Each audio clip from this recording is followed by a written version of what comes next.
manipura khoi gi FNTA habedi Frontier Nagaland Territorial Authority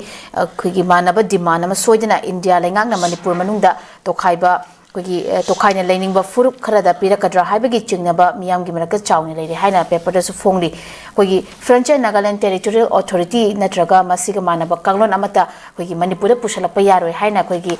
kanglei paki CSO haibetare khoi gi loop tara marina yani khoi gi pusalapa yaroi habegi wafam phongdorang deuza so matanga deuza wi mota kamai thambeni ngoza masi adune sai haina hajigi dolin ko sagi aduguma manaba pandamama adi nagaland ju phangi banina moi ju something kai wakhat tawraga di phangmi habagi moda asam lei ko adugi asadu ngasagi director kangbu sina ju ngasagi slightly ingi tormu ju yai ko eno chu mum tawra di sumai tawu yai kaina khara tawang khara injan biram ju yai ko adu manipur di ya jini manipur di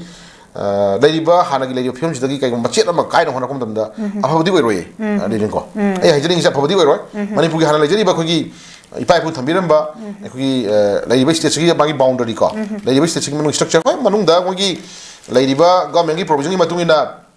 mogi development da kudamai na ko khogi ADC semi da singi dum ko ado hill sira committee semi da pramani adu da khogi ahen ba fan khara man hapkat pakokot ba ba part amani ko adu na part amani di tanabi ko shukai haina bi ko shukai ko government da khogi hana gi lajari ba fan position fan piri be style da gi laiba development tang da tahoni film je sidai ta fa ka hengalani ko labi thong chen bada da chakhot lam khona bada dangang leile su tan khona bada na tan whatever any provision amada kai um hengalani ha adu di mogi rai ni ko adu na ta bada tangai fa na within the state ko within the state manung si tangai fa na thon thodok thol tar ga di ko adu consequence di ai pharoi khale ko ai mamangi haugi ba wari me amna sakhi ni manipur da ko gi se NSNI amna without territory limit and thong matam da ko sis pegi matang da without territory limit thong matam da assembly mi chakhi na ko adu mana same thing gura jini si adu haina badi lai ko haina badi lai adu haina ba lai base mase yo khanda di community amana da furu amana da kana gom khar mi khar na asagi taning mo demand talak matam da center na sum adu yara lai ni hatara ga di ko adu di tangai phadna adi sabsan na madu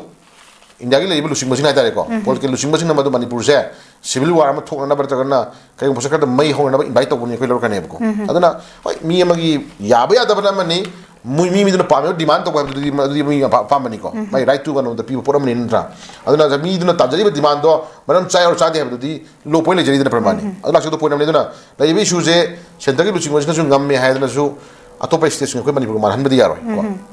manipur se ya no marom dum lepse ba ko asagi to am constitution lai dana maning tamna ko maning tam leba mo jiramba adu ma leba amane si ngasi history sakini ko masagi mayek adu masagi law masagi ethics masagi culture masagi philosophy apung phara lai jaba du ba sai state amane ha jimi amna khangi thok pala ma leba amane khangi adu manung du da lai minari fruit khuding makse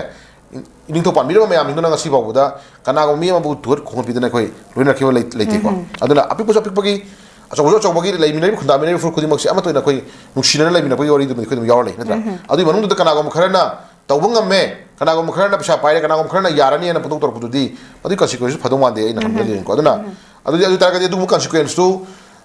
kai tang chedagi lusing basing na kai go mami ma tahan bagi kai go mami lakta ra ga di ko adu consequence to tasing na manipur da ko civil war ma thopu ya bagi invite tawre na khoi lo do ngam oi bak pramani ko aduna laiba center gi lusing basing yam kom na yem biwam changi ko irang sagali ba irang tor kangbu sing je phajana lakshan biu ko lakshan laga na kai ni sab sana khoi gi mogi tawi ya ba development ko mogi chakot thorang tawi ya ba khopi ya ba mogi kai no hadi ba mating pang ya ban pang biu ko sukai de tabu tabu manipur gi laiba phum saktam je kai dana ba ko hono bi thotari aduna nagaland da chana gri bang sagi hai pot ko state magi district utra district utra to punchal laga da magi to an ba khoi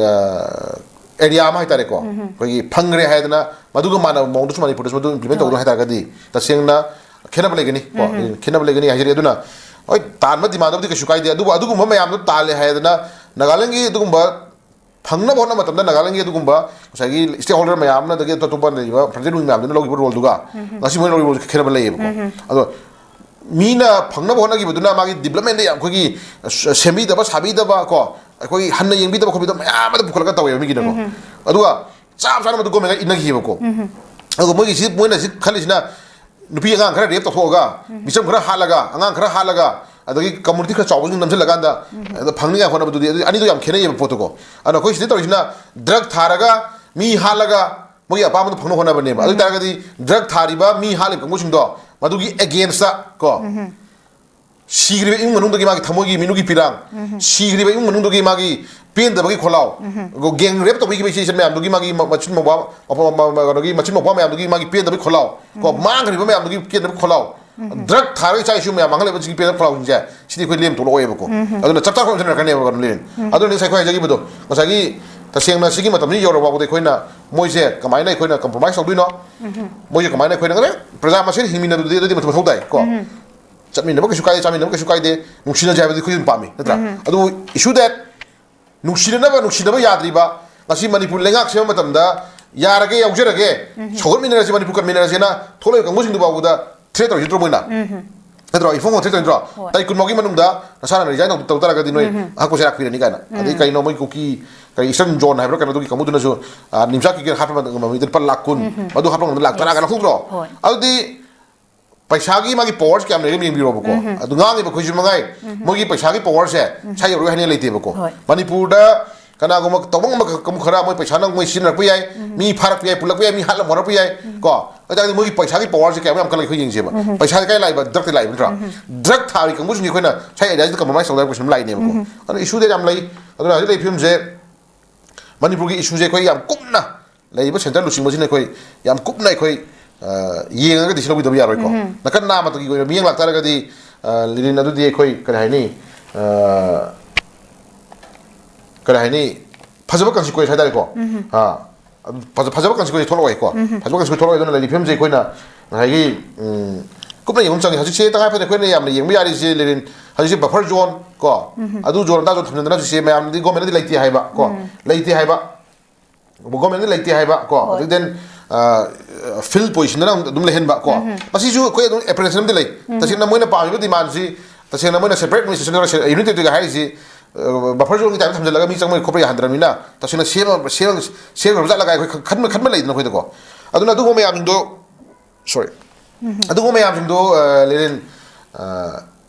चप चाबा वरोसिनमा को मणिपुर सि हाना लेजरिबा सक्तम जे काहेंदना नुसि जाना लैमिनंगने हाबि थाजबदुमा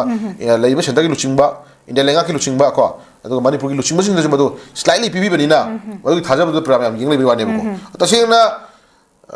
पिथोखिबि याबगी नत्रगना कयगुम खरदा फंगिबि याब कयगुम खरदा मणिपुर से मैमान तद मोंगदा लाक्तुरेबा मिलाक तारगदि को अदुदि खै तुमिन लेरोय खल्लेबो को अदुना मणिपुर की लैबा इपाय पुन थंबिरा बाय तारे को अलमगी इपाय पुगी ई सेलिबा प्रजानि को अदुगा देन नमना ड्रग माफिया कांगबुना अदुगा देन टेररिस्ट कुकी टेररिस्ट कांगबुना तालको डिमांड अमा इराय लाइन पिने हेतारगदि दुदि थवाई कटनबा थवाई पिननबा दि मणिपुर की दुगमा को एनी कम्युनिटी के तारे को एनी कम्युनिटी मक्तगी मणिपुर कननबि दम थवाई कटनबा थवाई पिननबा नहा मयाम सेम साले दो माने हुंजा फाइ थमजगी